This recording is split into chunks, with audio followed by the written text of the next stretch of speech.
नमस्कार. गीतेमध्ये भगवान श्रीकृष्णांनी सांगितलेलं आहे की काल हा जीवन समजून घेण्याची एक चांगली संधी आहे, तर उद्या हा जीवन जगण्याची दुसरी संधी आहे. हे वाक्य तसं पाहिलं तर अगदी 2-3 दिवसापूर्वी नांदेडमध्ये घडलेल्या घटनेला लागू होतं.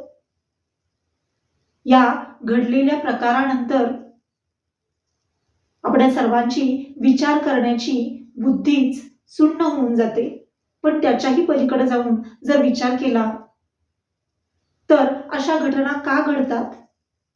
यामध्ये जातीयवाद असेल, प्रेम असेल, त्याग असेल किंवा क्रोध असेल, पण यामध्ये प्रत्येक माणसानं कुणीतरी कुठंतरी थांबायला हवं.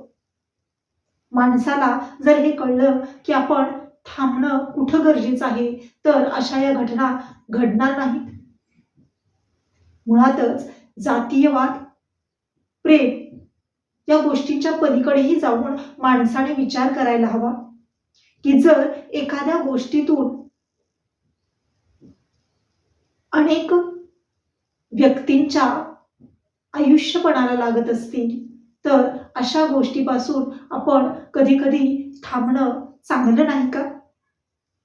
पण आज माणसाला हेच कळायला मार्ग नाही आणि कदाचित हेच समजून सांगणारी ही घटना आहे.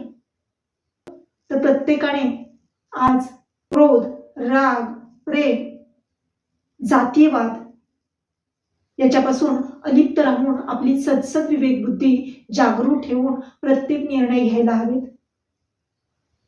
कदाचित असं जर झालं तर अशा घटना घडणार नाहीत आणि त्यातून इतके बळी जाणार नाहीत किंवा इतक्या व्यक्तींचे आयुष्य ही पणाला लागणार नाहीत. आज गरज आहे तुम्ही आम्ही विचार करण्याची की नेमकं आपण थांबायचं कुठं. धन्यवाद.